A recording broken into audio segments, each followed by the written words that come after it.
பிஸ்மில்லாஹிர் ரஹ்மானிர் ரஹீம்.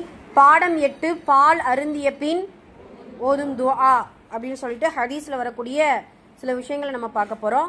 ஹதுரத் சல்மான் ஃபாரிசி ரதியல்லாஹு அன்ஹு அவர்கள் அறிவிக்கிறார்கள், அண்ணல் நபி ஸல்லல்லாஹு அலைஹி வஸல்லம் அவர்கள் அருளினார்கள், எவருக்கு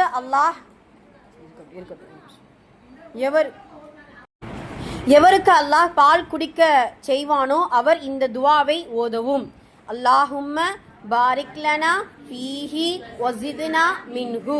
யா அல்லாஹ், இதில் எங்களுக்கு அபிவிருத்தியை உண்டாக்கி இன்னும் அதிகமாக தருவாயாக, ஆமீன் அப்படின்னு சொல்லிட்டு ஒரு அற்புதமான ஒரு துவாவை ரசூல் ஸல்லல்லாஹு அலைஹி வஸல்லம் அவர்கள் மூலமாக நமக்கு ஹஜ்ரத் சல்மான் ஃபாரிசி ரலியல்லாஹு அன்ஹு அல்லது இப்னு அப்பாஸ் ரலியல்லாஹு அன்ஹு அவர்கள் நமக்கு அறிவித்து கொடுக்கிறார்.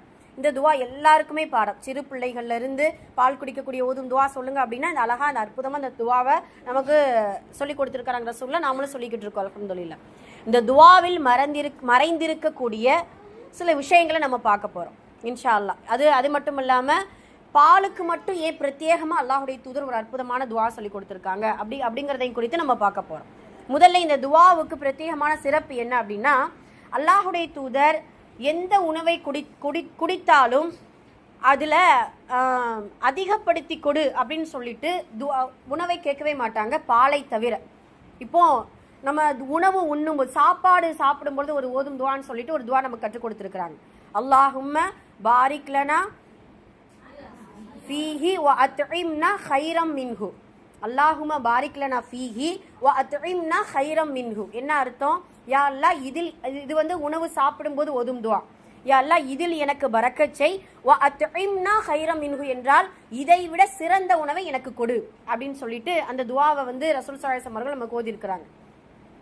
இப்போ இப்படி ஒவ்வொரு உணவுக்கு மட்டும் அது சிறந்ததை கொடு இல்லது பரக்கத் செய் அப்படின்னு தான் ஓதியிருக்காங்களே தவிர பாலுக்கு மட்டும்தான் ஜிதுனா என்கின்ற வார்த்தை. ஜாத என்றால் அதிகப்படுத்தி கொடு அப்படின்னு சொல்லிட்டு இரண்டே விஷயத்துக்கு தான் அல்லாஹுடைய தூதர் துவா செஞ்சிருக்கிறாங்க. ஒன்று கல்வி, இரண்டாவது பால்.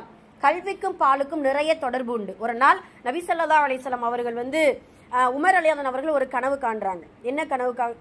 ரசூல் ஸல்லல்லாஹு அலைஹி வஸல்லம் அவர்கள் தான் ஒரு கனவு காண்றாங்க. என்ன கனவுனா, அவர்கள் பால் அருந்தி விட்டு மீதி பாலை உமர் ரலியல்லாஹு அவர்களுக்கு கொடுப்பதாக ஒரு கனவு. அது என்ன அப்படின்னா, அவங்களுடைய கல்வியில அவங்க குடித்து விட்டு மீதி கல்வி என்ன செய்யறாங்களா, உமர் ரலியல்லாஹு அவர்களுக்கு கொடுப்பது போல. அப்ப கனவுல நமக்கு பால் போன்ற ஒரு திரவம் நமக்கு வந்து கனவா வருது அப்படின்னா அது கல்வியை சார்ந்தது அப்படின்னு சொல்லிட்டு கனவுக்கு விளக்கம் சொல்லுவாங்க. சுபஹானல்லாஹ். அப்போ இந்த துவாவுல பாலுக்கு மட்டும் சிறந்த ஒரு பிரத்யேகமானது என்னன்னா, அதிகப்படுத்தி கொடு அப்படின்னு சொல்லிட்டு அல்லாஹ்வுடைய தூதர் துவா செஞ்சிருக்கிறாங்க.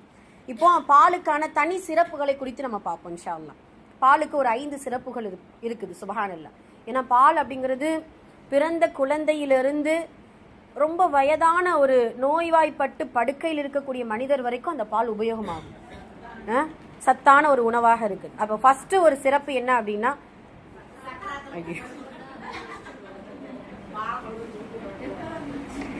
சத்தான சக்கராத்துடைய ஒரு உணவு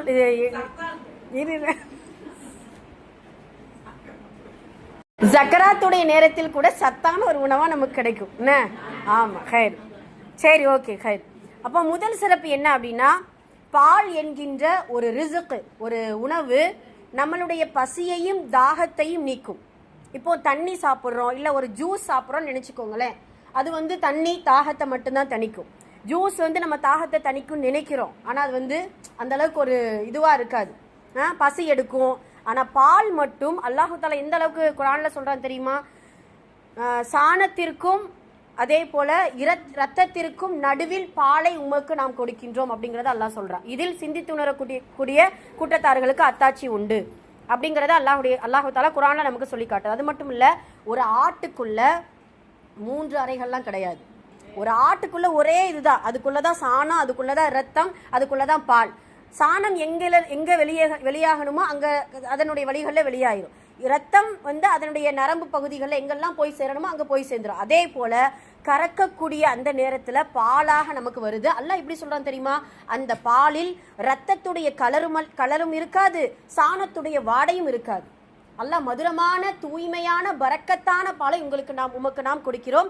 கால்நடைகளில் சிந்திப்பவர்களுக்கு இதில் அத்தாட்சி உண்டு அப்படிங்கிறத அல்லாஹு தஆலா நமக்கு சொல்லிக் கொடுக்கிறார். ஆக பசியையும் தாகத்தையும் அடக்கக்கூடிய தணிக்கக்கூடிய ஒரு அற்புதமான ஒரு ரிசுக் என்றால் பால் மட்டும்தான். இது ஒன்று.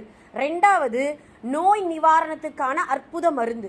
ஏன்னா ரசூல் ஸல்லல்லாஹு அலைஹி வஸல்லம் சொல்லியிருக்கிறாங்க, அதுலேயும் பால்ங்கிறது பொழுது ஆடு, மாடு, ஒட்டகம், இது மூன்று தான் நமக்கு தூய்மையான பரக்கத்தான ஒரு உணவாக நமக்கு பால் கிடைக்கும். மற்றதெல்லாம் நமக்கு அது தேவையில்லாத உணவுகளாக ஆயிடுது. அப்போ அல்லாஹுடைய தூதர் என்ன செய்யறாங்கன்னா, ஹிஜ்ரா செஞ்சு போனதுனால மதினாவுடைய உஷ்ணங்களும் மதினாவுடைய இந்த நிலைகளும் சஹாபாக்களுக்கு செட் ஆகலை. சில பேருக்கு காய்ச்சல் அடிக்குது, சில பேருக்கு நிறைய உபாதைகள் ஏற்படுது. அப்போ நபி ஸல்லல்லாஹு அலைஹி வஸல்லம் ஒரு அற்புதமான ஒரு மருந்து சொல்லுவாங்க, ஒட்டக பாலை நீங்க குடிங்க, ஒட்டக சிறுநீரையும் நீங்க பயன்படுத்திக்கோங்க அப்படிங்கிறத சொல்லுவாங்க. பாலும் ஒட்டகத்துடைய பாலும் சிறுநீரும் நம்மளுடைய காய்ச்சலுக்கும் நம்மளுடைய நோய்க்கும் அருமருந்துன்னு சொல்லுவாங்க. இப்பயுமே அதை ஆராய்ச்சி செஞ்சு அதை நல்ல ஒரு மருத்துவ குணநலம் கொண்டதுங்கிறத நிரூபிச்சிருக்கிறாங்க. சுப்ஹானல்லாஹ். அப்போ ஒட்டக பால் மட்டுமல்ல, ஆட்டு பாலும் சரி. ரசூல் ஸல்லல்லாஹு அலைஹி வஸல்லம் அவர்கள் அதிகமாக எந்த பால் அருந்திருக்காங்க அப்படின்னா ஆட்டுப்பால் தான்.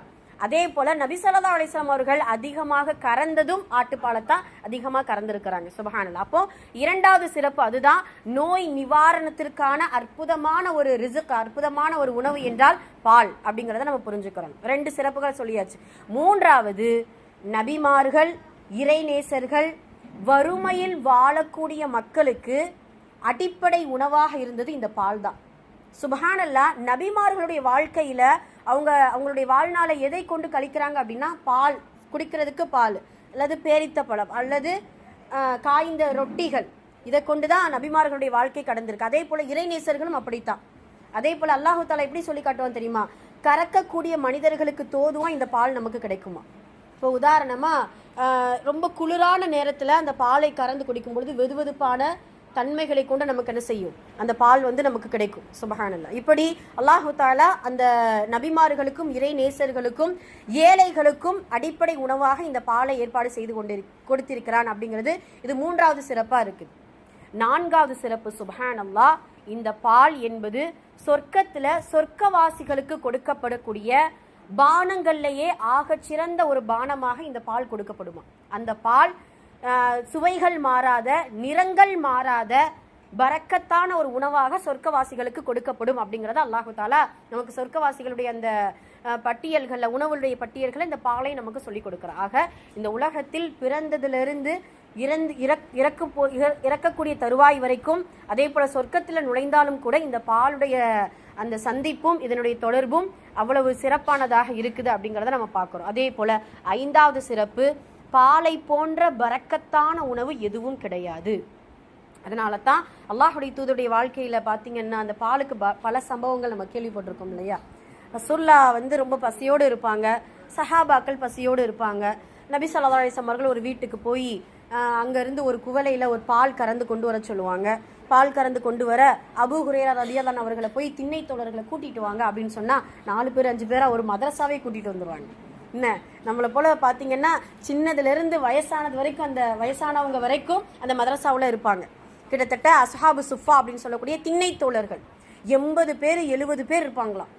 எல்லாரும் கூட்டிகிட்டு வரும்போது அபூ ஹுரைரா நினைப்பாரா, ஆகா இவ்வளவு பெரிய கூட்டத்தை கூட்டு வர்றோம், இருக்கிறது ஒரு குவளை பால், நமக்கு கிடைக்குமோ கிடைக்காதோ அப்படின்னு சொல்லிட்டு, அதுவும் ரசூலுல்லாஹ்வுடைய பழக்கம் நமக்கெல்லாம் தெரியும், வலது பக்கத்துல இருந்து. அன்னைக்கு பார்த்தீங்கன்னா ஒரு துர்பாக்கியமா அபூ ஹுரைரா இடது பக்கத்தில் உட்காந்துட்டார்.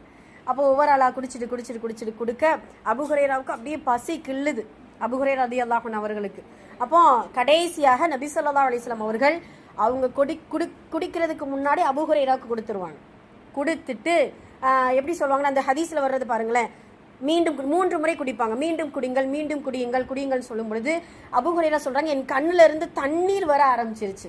ஒரு சில பேர் என்னன்னா அன்பு தொல்லை பண்ணுவாங்க தெரியுமா, ஆமா சாப்பிடுங்கன்னு சொல்லுவாங்க, முடிஞ்சாதான் நம்ம சாப்பிட முடியும். என்ன, அவங்க ரசூலுல்லாஹ் இப்படிதான், மீண்டும் குடிங்கன்னு சொல்லி, போது யா அல்லாஹ் ஹஸ்புக், எங்களுக்கு போது ரசூலுல்லாஹ் என்னால் முடியலை அப்படின்னு சொல்லிட்டு நபி ஸல்லல்லாஹு அலைஹி வஸல்லம் அவர்களிடத்துல கொடுத்துருவாங்க. இப்படி சுப்ஹானல்லாஹ் பாலில் நபி ஸல்லல்லாஹு அலைஹி வஸல்லம் அவர்களை கரம் பட்டு அவ்வளவு பரக்கத்தான திண்ணை தோழர்களோடு எல்லாருமே குடிக்கக்கூடிய சம்பவங்களை நம்ம பார்க்குறோம். எவ்வளவு, ஏன் ஹிஜ்ரத்துக்கு போகும்போது கூட உம்மு மஅபத்ன்ட்டு ஒரு பெண்மணி, சுப்ஹானல்லாஹ், அந்த உம்மு மஅபத் பார்த்தீங்கன்னா வரலாற்றில் அவர்களை போல ரசூலுல்லாஹ்வை வர்ணித்த பெண்மணிகள் அல்ல, சஹாபாக்களே கிடையாது. அந்த அளவுக்கு உம்மு மஅபத் ரொம்ப வயசான ஒரு பெண்மணி தான். ஹிஜ்ரத்து போவாங்க, ஒரு இடத்துல அவங்க கூடாரம் விட்டு அமர்ந்திருப்பாங்க. நபி ஸல்லல்லாஹு அலைஹி வஸல்லம் அவர்கள் அபூபக்கர் ரலியல்லாஹு அன்ஹு 2 பேர், அது கூட யார் வர்றாங்க அப்படின்னா அபூபக்கர் ரலியல்லாஹு அன்ஹு அவர்களுடைய அடிமை ஒருத்தர், வழிகாட்டி ஒருத்தர், ஆக மொத்தம் 4 பேர் இருக்கிறாங்க. அப்போ உம்மு மஅபத் வீட்டில் உட்கார்ந்து இருக்கிறாங்க. ஓரத்தில் பார்த்தீங்கன்னா ரொம்ப மெலிந்த ஒரு ஆடு. ரசூலுல்லாஹ் வந்து கேட்குறாங்க, இந்த ஏதாவது பால் இருந்தால் கொடுங்களேன், உணவு இருந்தால் அப்படின்னு சொல்லும் பொழுது, எங்கள் வீட்டில் எந்த ஒரு உணவும் கிடையாது, மெலிந்த ஒரு ஆடு தான் இருக்குது, இருக்க ஆடெல்லாம் மேய்க்கிறதுக்கு என்னுடைய கணவர் கொண்டு போயிட்டாரு அப்படின்னு சொல்லும்போது அந்த ஆட்டை மட்டும் கொடுங்களேன். ஆடு மெலிந்த ஆடு மட்டுமல்ல, மலட்டு ஆடு. சுபஹானல்லாஹ். அதுல கூட அல்லாஹ்வுடைய தூதர் அவங்களுடைய கரம் படும் பொழுது அவ்வளவு பரக்கத்தா இருக்குது அந்த பாலில். அப்போ கறக்குறாங்க, தான் குடிக்கல. அபூபக்கர் ரலியல்லாஹு அன்ஹு அந்த அன்ஹு அவங்க இந்த 2 பேர் வழிகாட்டி அடிமை எல்லாத்துக்கும் கொடுத்துட்றாங்க. அப்போ இந்த உம்மு மஅபத் என்ன நினைக்கிறாங்கன்னா, இதுல யாரு முதலாளி, அதாவது யாரு தலைவர் யார் தொண்டருங்கிறதுலே தெரிய மாட்டுக்கு. ஃபர்ஸ்ட் இவர் கறக்கிற வேலைக்காரரா இல்லை வந்து இவர் வந்து தலைமை பதவியில் இருக்கிறவரா, ஒன்றுமே புரியலையே அப்படின்னு சொல்லிட்டு குடிச்சிட்டு கடைசி என்ன செய்வார், ரசூலுல்லாஹ் குடிப்பாங்க. குடிக்கும் பொழுது உம்மு மஅபத் என்ன கேட்பாங்கன்னா, இதில் வந்து இந்த கூட்டத்துக்கு தலைமை யாரு அப்படின்னு கேட்கும் பொழுது நான் தான், அல்லாஹ்வுடைய தூதர் நான் தான் சொல்லுவாங்க. சொல்லும் பொழுது தான் நீங்கள் ஃபர்ஸ்ட் குடிக்காம ஏன் இது பண்ணி குடிக்கிறீங்க அப்படின்னு சொல்லும் பொழுது, ஒரு தலைமையுடைய அடையாளம் என்ன அப்படின்னா, தனக்கு கீழ் இருக்கவர்களிடத்துல எல்லாரும், இப்போ கல்யாண வீட்டுக்கு போகிறோம், கல்யாண வீட்டுக்காரங்க ஃபர்ஸ்ட்டாக சாப்பிட்டாங்கன்னா அவ்வளவுதான், பஞ்சாயத்து ஆயிரும்னு. அது போலத்தான் நபி ஸல்லல்லாஹு அலைஹி வஸல்லம் அவங்க தன்னுடைய சஹாபாக்களுக்கு கொடுத்துட்டு அவங்க என்ன செய்வாங்க, குடிக்கக்கூடிய பழக்கம் உள்ளவங்க. இப்படி நிறைய சம்பவங்கள் நபி ஸல்லல்லாஹு அலைஹி வஸல்லம் வரலாறுகளில் நம்ம பார்த்துட்டு தான் இருக்கிறோம். நபி ஸல்லல்லாஹு அலைஹி வஸல்லம் மிஅராஜ் பயணத்திலேயே நம்ம பாலத்தை என்ன செய்யறாங்க, தேர்ந்தெடுக்கிறாங்க. சுபஹானல்லாஹ். இப்படி நபி ஸல்லல்லாஹு அலைஹி வஸல்லம் வாழ்க்கை முழுவதும் இந்த பால் தொடர்புடையதாக இருக்குது. நம்மளுடைய வாழ்க்கையிலும் பிரத்யேகமான ஒரு உணவாக இருக்குது. ரசூலுல்லாஹ் சொல்லுவாங்க, 3 பொருளை வந்து அன்பளிப்பா கொடுக்கும்போது மறுக்க கூடாது. 1 பால், நறுமணம், 3மே என்ன செய்யக்கூடாது, தலையணை, 3மே நம்ம மறுக்க கூடாது அப்படிங்கறத நபி ஸல்லல்லாஹு அலைஹி வஸல்லம் அவர்கள் நமக்கு சொல்லிக் கொடுப்பாங்க. என்னதுல சொல்லுங்க. சரி, ஓகே, சரி, இவ்வளோ விஷயங்கள் நம்ம பார்த்துருக்கோம், அல்ஹம்துலில்லாஹ். அப்போ இந்த பாலுடைய துவாவையும் நம்ம இன்ஷா அல்லாஹ் மறக்காம ஒவ்வொரு நேரமும் குடிக்கும் பொழுது ஓதுவது அற்புதமான ஒரு சுன்னத் அப்படிங்கிறத நம்ம தெரிஞ்சுக்கிட்டோம்.